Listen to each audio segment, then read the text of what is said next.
We'll begin today's webinar with a look at 3 social media scenarios from the Shire of Westralia. Our first scenario looks at Jane Smith, a young lady living in the Shire of Westralia. Jane has been using her social media with great success during her local government election campaign. It has allowed her to reach a large audience with relative ease. Fast forward to a few months later, and Jane has been successful in her campaign. Councillor Smith can't wait to continue to stay in touch with all of her loyal supporters she met using social media during the campaign, and to also use the tool to communicate to her wider community in the times ahead. Councillor Smith is shocked though when the morning after her first council meeting she receives an abusive message from someone criticising a council decision.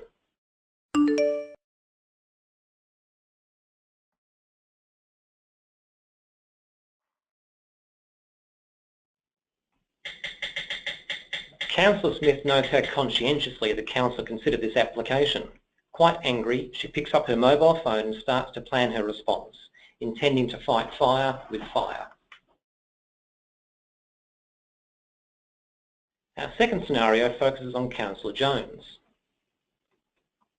Councillor Jones, a senior member of his local government, is keen on new technology and has finally decided to get into social media.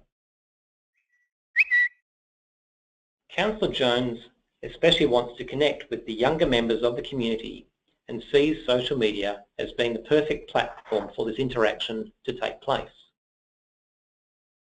Ha-ha!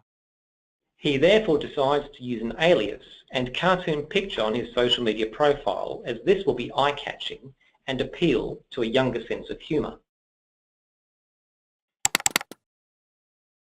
Councillor Smith uses his platform to provide information about the local government, but also decides to ask people with any complaints or grumbles about the local government to contact him directly.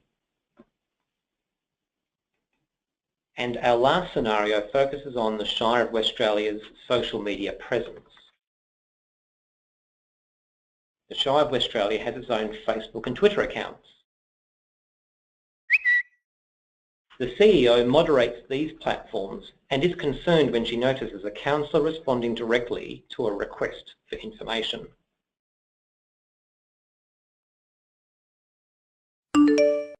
Later that day, the same councillor posts a sympathetic response to a terse message left by a community member who claims to have received poor customer service. Hello and welcome to Wildgoose Communications webinar. Today I'm joined by Tony Brown, Executive Manager of Governance and Organisational Services, Tim Whitehouse, our e-learning coordinator, and I'm James McGovern, Wildgoose Manager of Governance.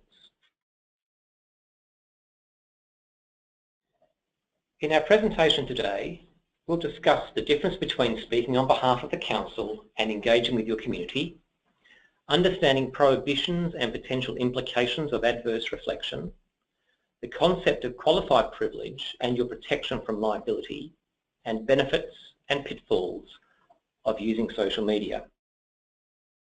If viewing a recording of this webinar at a later time, you can forward your questions to the email address shown on the last slide. The Local Government Act makes a number of direct references to communication. It is the role of Mayor or President to speak on behalf of the local government. They are seen to represent the entire council. They speak publicly on council decisions, its policies and plans for the future. They also engage with important stakeholders from the community, business and other tiers of government. It is their responsibility to speak fairly and accurately on behalf of the local government and not reflect their individual views. Importantly, having a single recognised voice has great value during times of emergency or when dealing with a natural disaster. It provides a platform of strength from which to manage and recover from any crisis. The Chief Executive Officer has extensive functions that include a communication role, the Local Government Act permits the Mayor or President to defer the task of speaking on behalf of the local government to the Chief Executive Officer. This relationship can develop into a shared agreement about the matters the CEO will speak on to extend beyond a Mayor or President's absence or inavailability. Note that both the Mayor, President and CEO share the same function, to liaise with one another. As they share the same function, it can permit agreement to be formed on occasions which the CEO, rather than the Mayor or President, speaks on behalf of the local government. But there are limitations on the things the CEO can speak about independently. In this regard, we are again guided by the functions of the CEO under the Act. The things the Mayor, President will agree the CEO is permitted to speak on independently will usually relate to day-to-day operational matters or issues affecting employees, as these are both functions of the CEO. In addition to the role of the Mayor or President and the functions of the CEO, the Act also states it is a council's role to facilitate communication between the community and the council. As elected representatives, councillors are expected to listen to and understand the views of people in their district.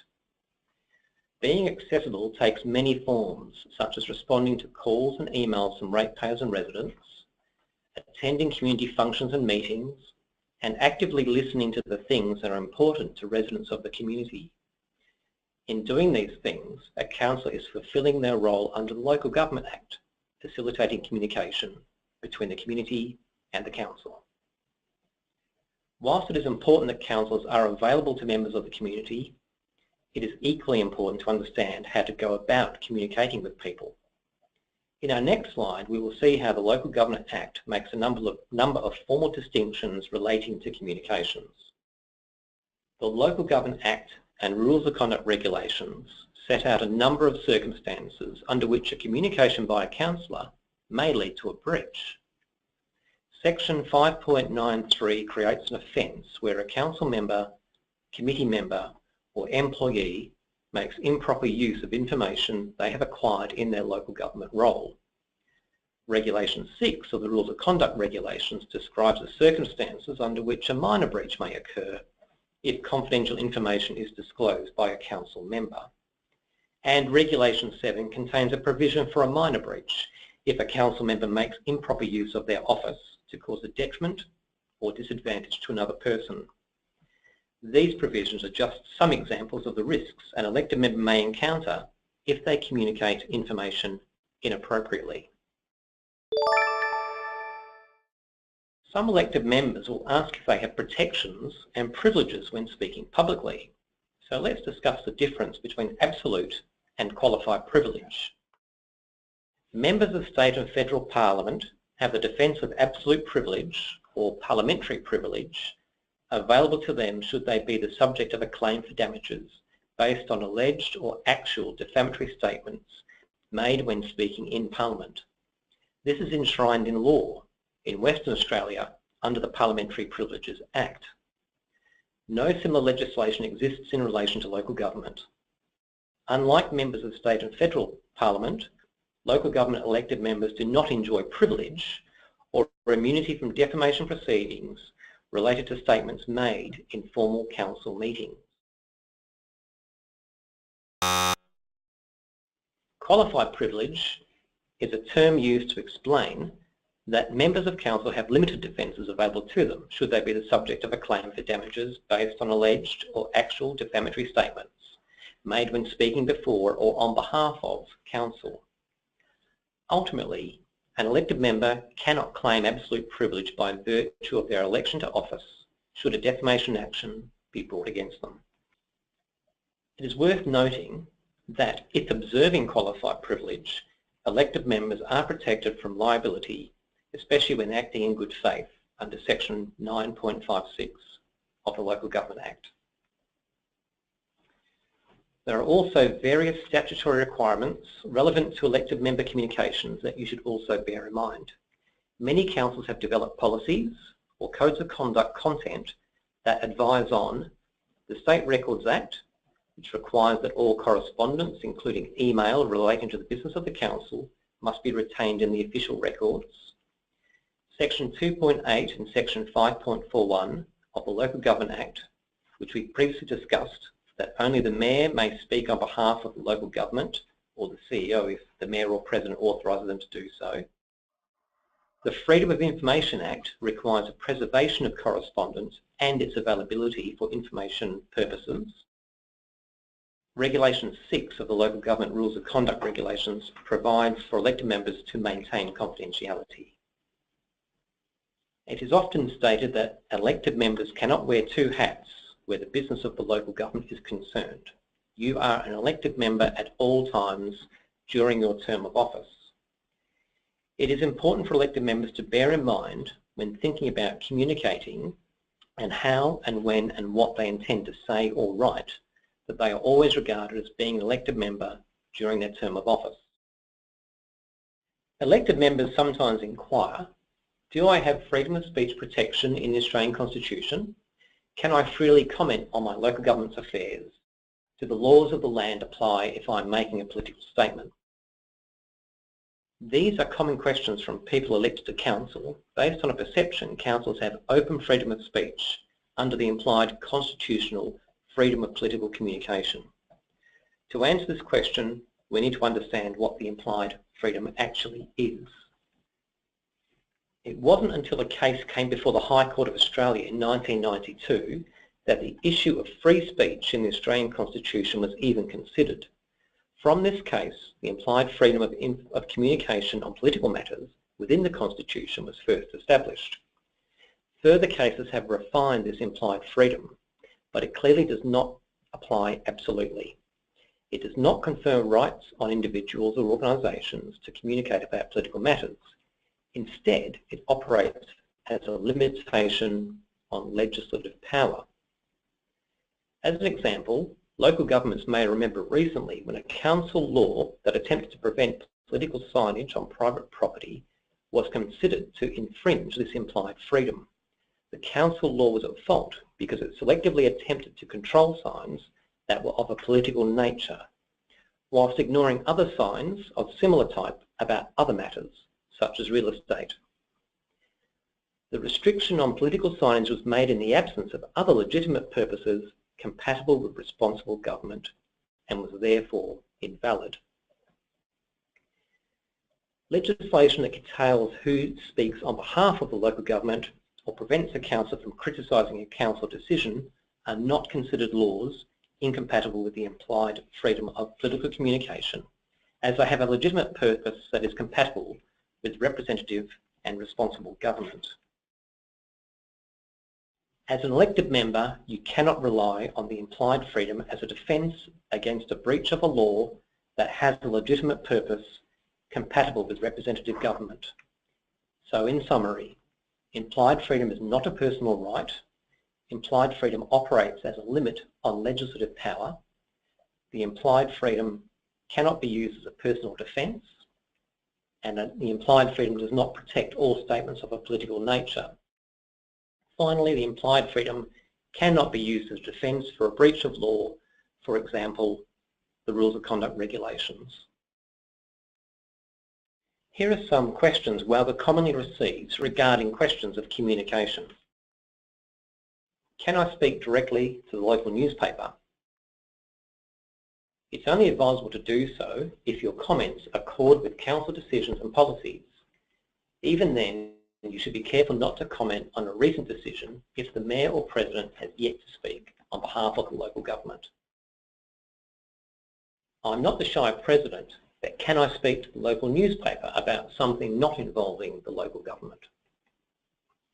Yes, you are free to do so. Take care to avoid being drawn into commenting on what you think the local government should do about the issue, as this is the role of the Mayor or President. You may, of course, say no comment. Can I write a letter to the editor? Yes, taking care not to make comment about what you think the local government may do in the future or being critical of any decision the local government has made. I've been asked to attend a local community meeting in my ward. What types of questions can I answer? You are relatively free to discuss the decisions the council has made, its plans for the future, and adopted policies, as this aligns with the role of a councillor. Be cautious if asked, for example, how you intend to vote and whether you will influence other councillors on a matter coming before council. This may be inferred as a promise of action, which may be misuse of office. I believe my fellow councillors made a poor decision at council last night. Can I use my Facebook page to tell the community which councillors were responsible for this vote? This is highly inadvisable.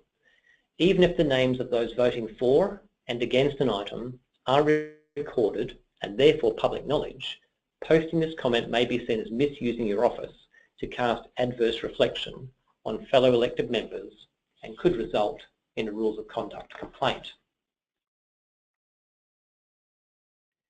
An extraordinary election is due, and I want to promote an excellent candidate to be elected, but I've been told by a fellow councillor this is not advisable. Is that true? This is certainly a tricky question. A worst case scenario is that you may face a breach of the rules of conduct for misuse of office, or become involved in a Court of Disputed Returns appeal against the election result, all depending on how you conduct yourself.